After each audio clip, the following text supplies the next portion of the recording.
Are you worried about the holidays and how it will impact baby feeding and your connection with your baby? So many of us have dealt with people asking us to cover up, go into a different room, or making offhanded comments about how frequently the baby needs to nurse. Are you a lactation supporter who would like to provide a dose of inspiration to those you support as they head into the busy holiday season? Then tune in to my top tips for navigating the holidays with a nursing baby or toddler and getting to the other side with grace, joy, or at the very least, sanity. When I began breastfeeding, I was blindsided by how difficult it was. I may have thought I was prepared, but having known only a handful of people who had ever breastfed and only seeing it up close from a couple of them, I had a huge learning curve. Since then, I've become a doula, a lactation consultant, and a childbirth educator. I'm your host, Lo Nigrosh, and I welcome you to the Milk Making Minutes, where we explore breastfeeding experiences through the lens of systemic barriers, so that you know your breastfeeding struggles are not your fault, and your triumphs really are the miracles you feel they are. Last week's episode with Olivia from the Be Loud About What Matters podcast really got me thinking about my own experiences with this when I was in the early days of feeding my babies, my first and my second, and how difficult it was for me to stand up for myself and for my babies. And also the various other guests I've had on the podcast sharing their experiences with being around family who just did not get it and who didn't want to feel uncomfortable themselves while feeding their babies. So let's get into it. The first thing that I would like to point out is that you should only attend events this holiday season that you truly want to attend. You are a grown up. You do not have to attend anything with your baby or your toddlers or your children or your teenagers that you do not want to. And I know you might not need permission from me, a random podcaster, to not attend events. But I so often hear from my clients and from people in my community that they feel obligated to attend family events, even when they feel tired and their babies and their children feel tired. So only go if you want to. And when you go, it's okay to set limits, even if other people don't understand. If other people don't understand that you need to show up late or leave early because it will mess up the rest of your week or the rest of your weekend or your baby's sleep schedule, that's okay. That's on them. And it's okay for you to adapt to what your baby needs despite somebody else's discomfort. Number 2, it is up to you if you cover up or not to avoid other people's discomfort. If it makes you feel better, great. If your baby tolerates that, great. Sometimes you have a baby that doesn't care one way or another, and this is a viable option. Sometimes you have a baby that is opinionated, and this really is not an option. And you are not able to cover up. And you can tell people, I am feeding my baby. I am feeding my toddler.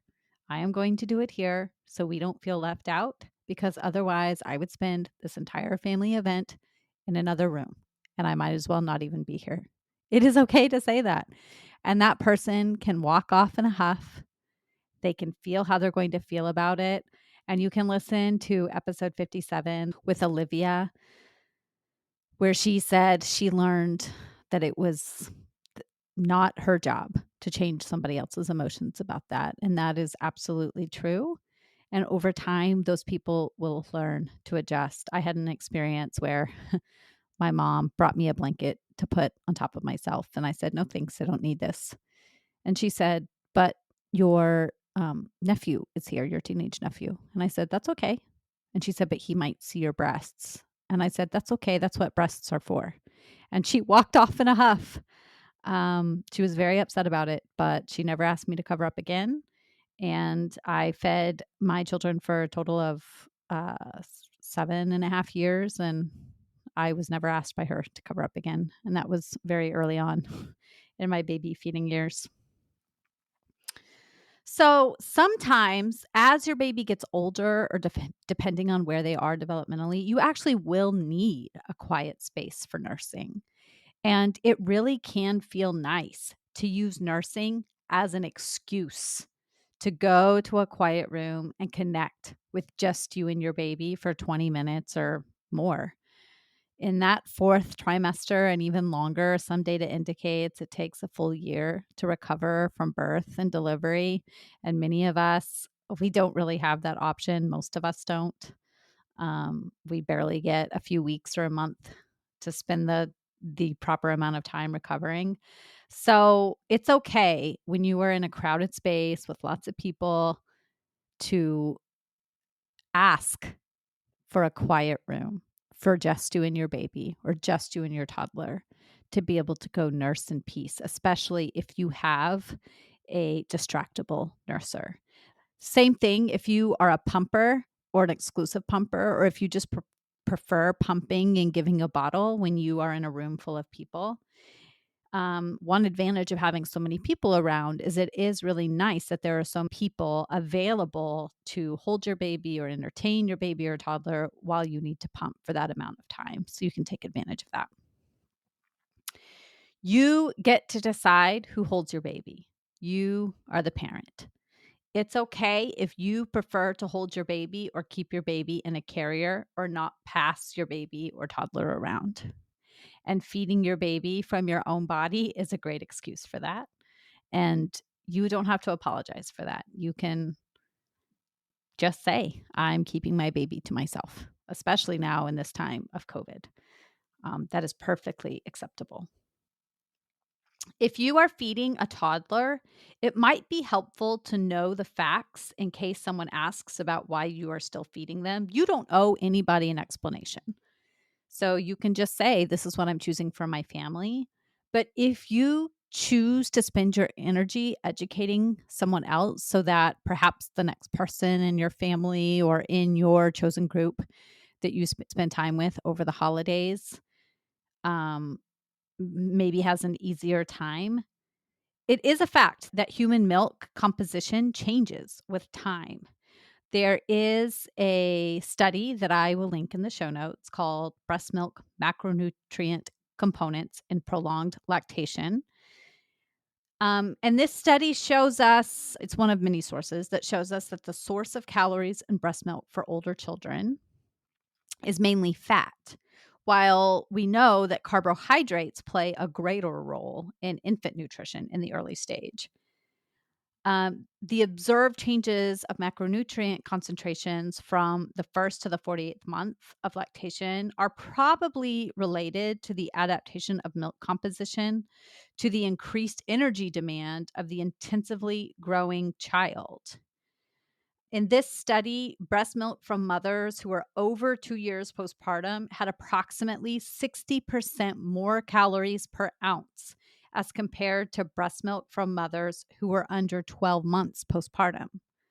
The concentration of carbohydrates from lactose decreased significantly from 18 months postpartum. So essentially, in the first year or so of life, breast milk is really high in carbohydrates, and that helps the developing brain. And then as that child grows and they are way more active, it becomes higher in fat and protein to meet those energy demands. We also know that toddlers, as they grow, become way pickier sometimes, or they might eat in shorter bursts. And any parent who has tried to feed a growing child who is 2 or 3 and very easily distractible, sometimes we get very worried. Are they eating enough? Because they might just eat a few little bites and then run off. And so the breast milk that is really high in fat and protein meets those demands, and high in calories as well. They might just come and take a tiny little sip at the breast and then run off again. But we know that it's highly caloric, high in fat, high in protein to be able to meet those demands in a really short amount of time. So that's pretty cool. And if you want to share that with anyone, if you're feeding a toddler, that is some information that you can have to be able to let people know that breast milk, despite what they might have heard, is still really important for the growing child, and that it continues to change as the child grows, and it continues to provide antibodies as well for the child. So, in an environment where they are exposed to a lot of people that they may not be exposed to on a daily basis or a weekly basis, that it's really great that they can go to that holiday and that your breast milk will protect them from any viruses that they might not normally be exposed to. And hopefully, they will be less likely to get sick going home from that Thanksgiving holiday. Those are my top 5 tips for dealing with the holidays. I'm sure that many of you have more tips, especially if you are a lactation professional. So I would love, if you are a parent or a lactation professional, for you to join my Milk Making Minutes community group on Facebook. That is where we discuss all the barriers that lead to difficulty in feeding our babies and support each other and try to break down these barriers so that it becomes easier for ourselves and for the next generation of people feeding their babies. So, some episodes that feature difficulty around family while feeding your baby from your body are the one I've already mentioned, Olivia on episode 57. And then we have Lisa Palladino featured on episode 49. And you can hear the evolution of her family and how she dealt with this over a period of about 10 years. Episode 23 features Elise, who shares how difficult it was navigating being with her family and trying to breastfeed. And episode 1, my very first guest was Danielle, my very own cousin, who shared how difficult this was for her within my own family. And then episode 48 is an episode that is all about traveling with your baby, my top tips there. And so if you will be traveling this holiday season, or if you are a supporter that helps other people travel, then check that out. And if you are someone who would like some extra support navigating feeding your baby during the holidays or while you're traveling, I would love to be that supporter for you. We can most likely bill your insurance, or I can provide a super bill for you, whether this is virtually or in person. You can find my information at www.quabbinbirthservices.com. As a little reward for sticking around, check out this quick excerpt from episode 23 with Elise talking about her experience with being asked to cover up. And when I was breastfeeding, my mom had a big issue that I was not concerned with or worried about having to cover up. She's like, you need to cover, you need to cover. It's like, why? And she was very, very concerned about that.